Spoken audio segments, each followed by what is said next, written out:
Fala pessoal, sejam bem-vindos! Começando mais um vídeo recheado de informações importantíssimas. Mas antes, inscreva-se agora mesmo no canal, deixe o seu like e compartilhe esse vídeo com o máximo de pessoas. Assim você vai estar me ajudando demais. Giro na tela e notícias a seguir.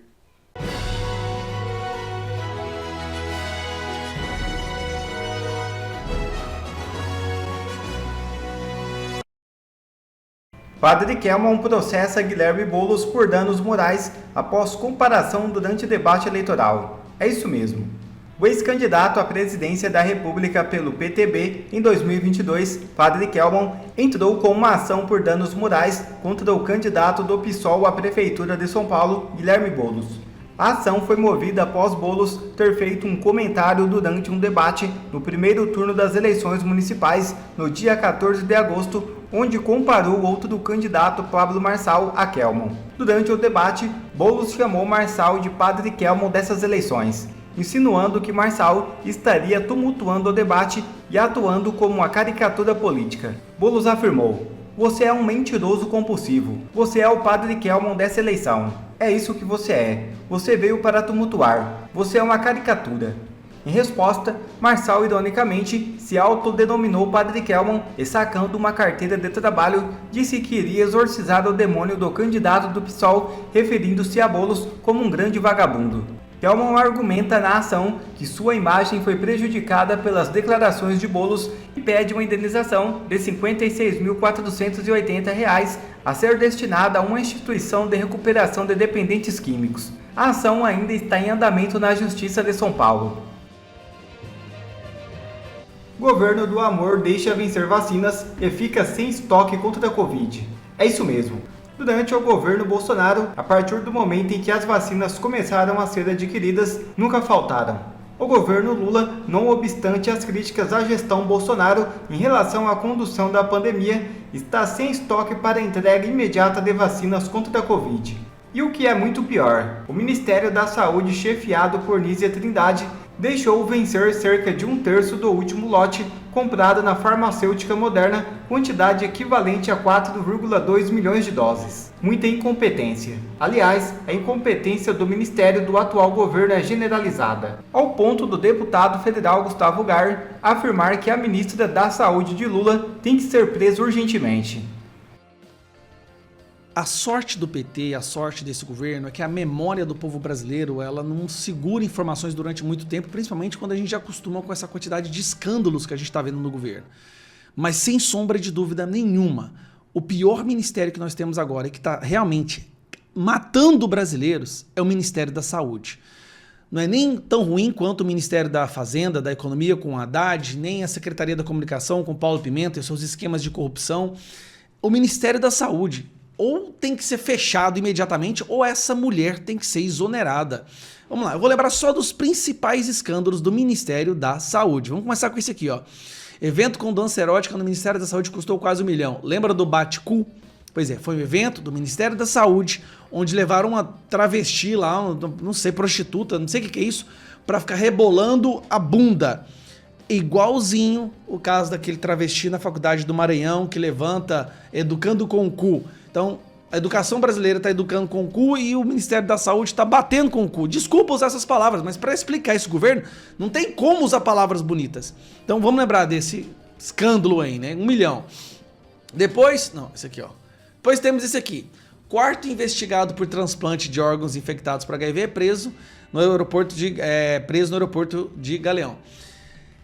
Pessoas foram fazer transplantes usando o SUS e por causa de uma mudança na portaria da Nízia Trindade, agora laboratórios que não são lá laboratórios muito eficientes, vamos dizer assim, né? Estavam autorizando a transplantar órgãos infectados por HIV. Então, a pessoa pobre vai lá fazer o transplante e depois descobre que, na verdade, pegou HIV. Aí tem esse escândalo aqui, ó. O Brasil bate recorde de mortes por dengue, são mais de 3 milhões de casos. Em 2024, dengue matou mais que Covid-19. Presta atenção. A dengue, nesse governo, está matando mais do que o vírus mais mortal da história da humanidade. Tá? Isso aqui é surreal. Essa que é a ministra da Saúde, que ninguém se entende por que o Lula mantém essa socióloga marxista ali. Aí tem esse aqui, ó, vamos lá. 6 em cada 10 municípios enfrenta falta de vacinas. Pesquisa do Conselho Nacional de Municípios, com mais de 2.400 gestores. 60% das cidades do Brasil estavam sem vacinas durante o ministério da Nízia Trindade. Aí tem mais esse aqui. Com vacinas vencidas, o governo Lula fica sem estoque contra a Covid. Presta atenção. O governo Lula deixou vencer vacinas da Covid-19. Médicos alertam por falta de vacina e doença passa de 5.000 mortes por ano. Estoques não conseguem atender a demanda, mesmo com procura em baixa. O Ministério diz que concluiu o pregão para comprar 60 milhões de doses. Isso foi hoje, dia 21, mas olha o que saiu hoje também. O governo Lula esbarra em vacinas vencidas e fica sem estoque contra a Covid. Presta atenção. O governo Lula não conseguiu vacinar, mesmo tendo as vacinas no estoque. As vacinas venceram. Nós estamos com mais de 5.000 mortes por Covid nesse ano.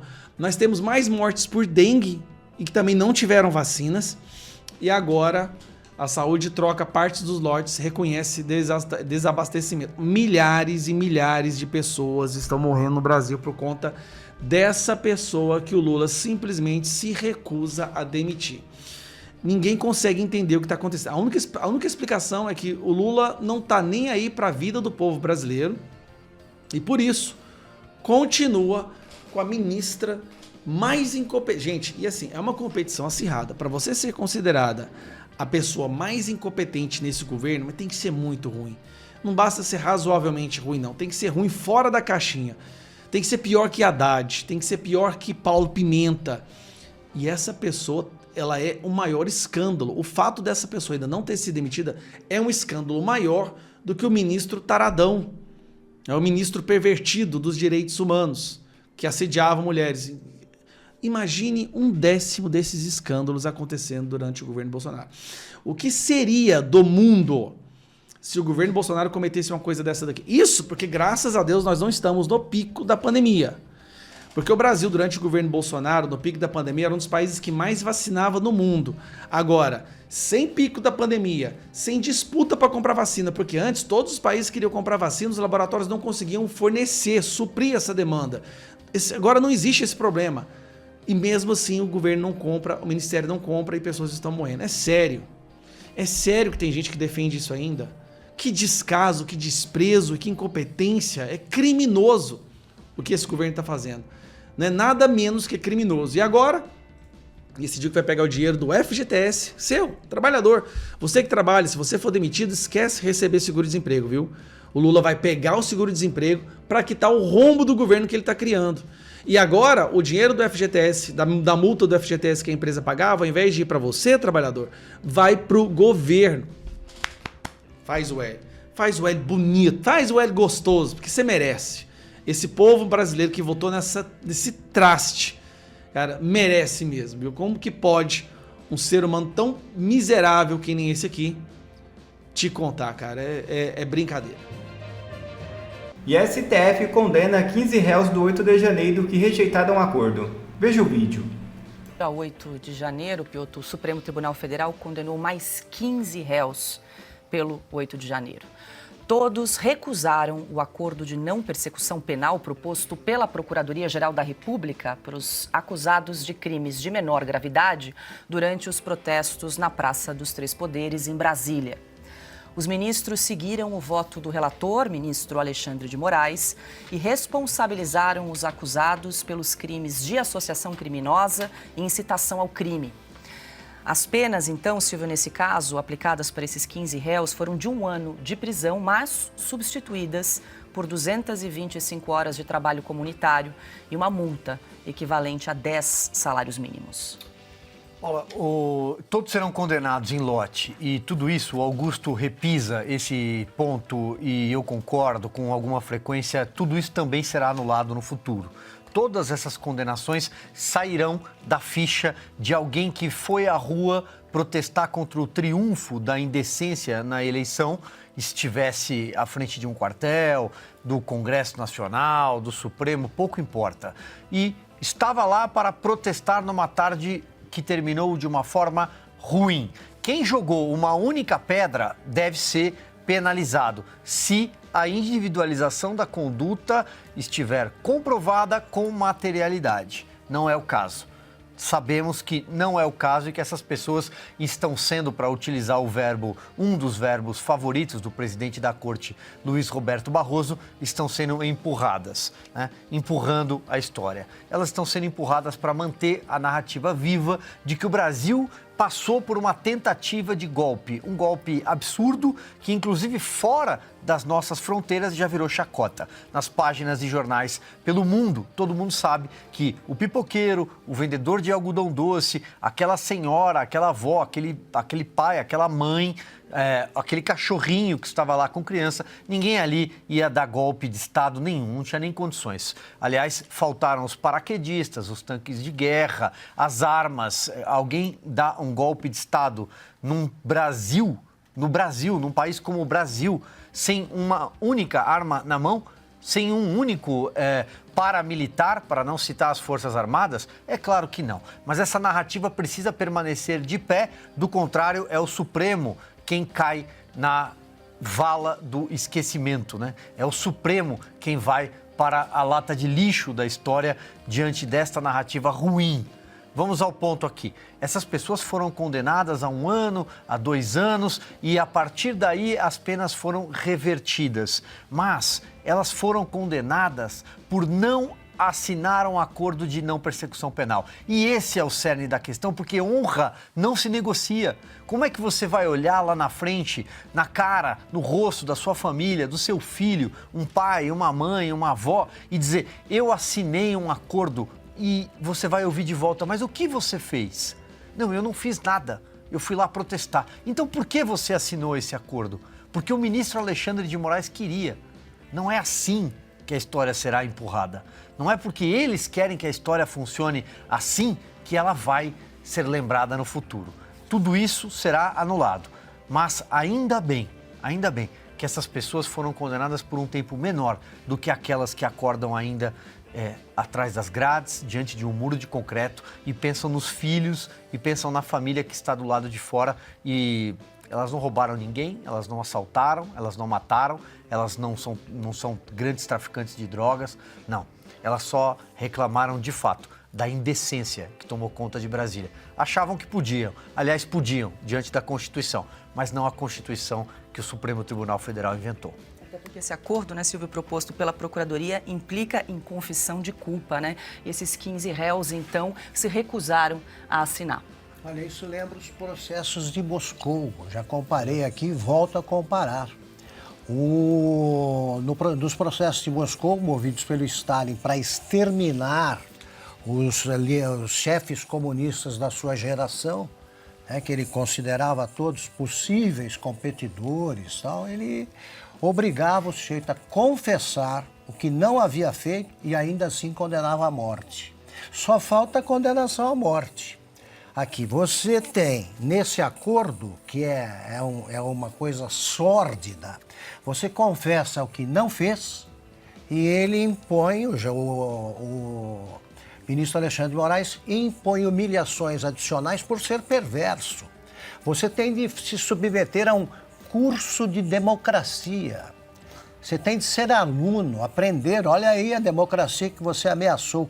Como é que pode falar em democracia quem obriga um inocente a confessar crimes que não cometeu? Como é que é possível ainda a gente ler aí coisas escritas pelos jornalistas estatizados? O STF, em geral e em especial o ministro Alexandre de Moraes, eles defenderam a democracia. Mas que democracia?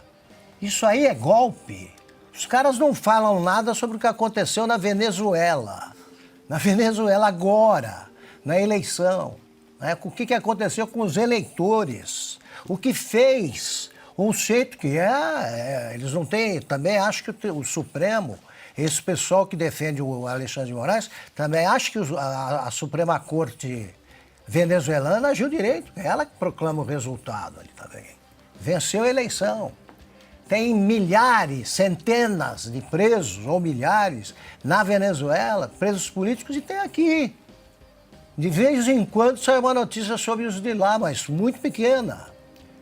muito pequena. Cuba tem, o Brasil vai se tornando o país dos presos políticos. Agora, claramente inocentes. Quem fala que houve um golpe, uma tentativa de golpe de Estado em 8 de janeiro, eu já não tenho paciência aí para ficar explicando. É idiota quem continua dizendo isso. É cretino, tá? É uma besta que não leu nada sobre golpe de Estado, não viu o que é um golpe de Estado, não sabe o que é isso. O golpe de Estado, por definição, ele viola a Constituição.